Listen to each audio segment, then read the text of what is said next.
Very good evening. Welcome to 4 PM news updates. నేను సునీల్. తెలంగాణలో మరోసారి ఈడీ దాడులు కలకలం రేపుతున్నాయి. హైదరాబాద్, కరీంనగర్లో ఈడీ అధికారుల సోదాలు కొనసాగుతున్నాయి. ఇసుక, గ్రానైట్ వ్యాపారులకు సంబంధించిన ఇళ్లు, కార్యాలయాల్లో ఎన్ఫోర్స్మెంట్ డైరెక్టరేట్ అధికారులు తనిఖీలు చేస్తున్నారు.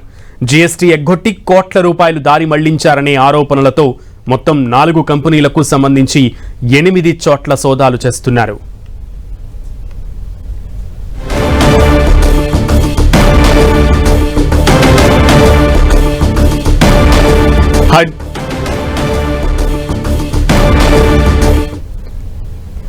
హైదరాబాద్ లో ఈడీ అధికారుల సోదాలు కలకలం రేపుతున్నాయి. ముఖ్యంగా గ్రానైట్, ఇసుక వ్యాపారుల ఇళ్లలో, కార్యాలయాల్లో సోదాలు కొనసాగుతున్నాయి. మొత్తం 8 చోట్ల ఈ సోదాలు కొనసాగుతున్నట్లుగా తెలుస్తోంది. పూర్తి సమాచారం మా ప్రతినిధి కిరణ్ అడిగి తెలుసుకుందాం.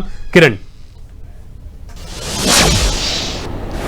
సునీల్, మరొకసారి తెలంగాణలోని గ్రానైట్ ఫ్యాక్టరీ యజమానుల ఇళ్లలో కూడా ఏకకాలంలో ఈడీ అధికారులు సోదాలు సాగిస్తున్నట్టుగా సమాచారం. ప్రస్తుతానికైతే హైదరాబాద్, కరీంనగర్తో పాటు మరికొన్ని చోట్ల కూడా ఏకకాలంలో సోదాలు సాగుతున్నట్టుగా సమాచారం. గడిచిన కొన్ని రోజులుగా ఇటు ఈ గ్రానైట్ ఫ్యాక్టరీకి సంబంధించిన నిర్వాహకులు జీఎస్టీ ఎగ్గొట్టి పెద్ద మొత్తంలో కూడా అక్రమాస్తులు కూడగొట్టినట్టుగా ఈడీ అధికారులకు పక్కా సమాచారం ఉంది. కొద్ది రోజుల క్రితము కరీంనగర్ ప్రాంతానికి సంబంధించిన ఒక వ్యాపారవేత్త నకిలీ ఫేక్ ఇన్వాయిస్లు సృష్టించి కూడా పెద్ద మొత్తంలో ఇటు గ్రానైట్ సంబంధించిన బండరాలను తరలిస్తున్న నేపథ్యంలో కూడా ఇటు జీఎస్టీకి సంబంధించిన అధికారులు పట్టుకున్న ఘటన మర్చిపోయేందుకే తాజాగా మరొకసారి హైదరాబాద్లోని వివిధ ప్రాంతాలతో పాటు ముఖ్యంగా తెలంగాణలో గ్రానైట్కు సంబంధించి నిల్వలు చాలా ఎక్కువగా ఉన్న కరీంనగర్, వరంగల్, ఖమ్మం జిల్లాలతో పోల్చుకుంటే కూడా అగ్రభాగంలో ఇతర దేశాలకు సంబంధించి కూడా కరీంనగర్ ప్రాంతం నుంచి కూడా ఇక్కడ నుంచి పెద్ద మొత్తంలో వివిధ రకాల సంబంధించిన గ్రానైట్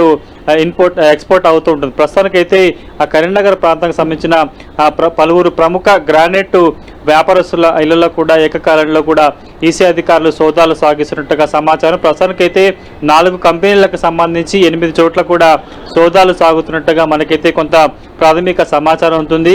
ఈరోజు ఉదయం నుంచి కూడా ఈ సోదాలు ఏకకాలంలో కూడా హైదరాబాద్, కరీంనగర్లోని వివిధ ప్రాంతాల్లో సాగుతున్నట్టుగా మనకి సమాచారం ఉంది. ఈరోజు రాత్రి వరకు ఈ సోదాలు జరిగే అవకాశం కనిపిస్తుంది. ముఖ్యంగా కరీంనగర్లోని ప్రముఖ వ్యాపారవేత్తల ఇల్లు, ఆఫీసులలో కూడా సోదాలు సాగుతున్నట్టుగా చెప్పుకోవచ్చు. ఎందుకంటే జీఎస్టీకి సంబంధించి కూడా ఎగ్గొట్టి పెద్ద మొత్తంలో అక్రమాస్తులు కూడగట్టాలన్న ఆరోపణల నేపథ్యంలో కూడా మరొకసారి తెలంగాణ వ్యాప్తంగా ప్రస్తుతానికైతే పలు చోట్ల అంటే కరీంనగర్, హైదరాబాద్లోని వారి ఇళ్లలో కూడా సోదాలు సాగిస్తున్నట్టు సమాచారం. ప్రస్తుతానికైతే ఉదయం నుంచి సోదాలు సాగుతున్నాయి. చాలా విలువైన డాక్యుమెంట్స్తో పాటు ముఖ్యంగా వీరు గడిచిన ఏడాదిగా చేసిన గ్రానైట్ సంబంధించిన ఎక్స్పోర్ట్తో పాటు వీరు ఎక్కడెక్కడైతే తరలించారు దీనికి సంబంధించిన పూర్తి వివరాలను కూడా సేకరిస్తున్నట్టుగా తెలుస్తుంది. ప్రస్తుతానికైతే సోదాలు కొనసాగుతున్నాయి. ఈరోజు రాత్రి వరకు సోదాలు జరిగే అవకాశం కనిపిస్తుంది.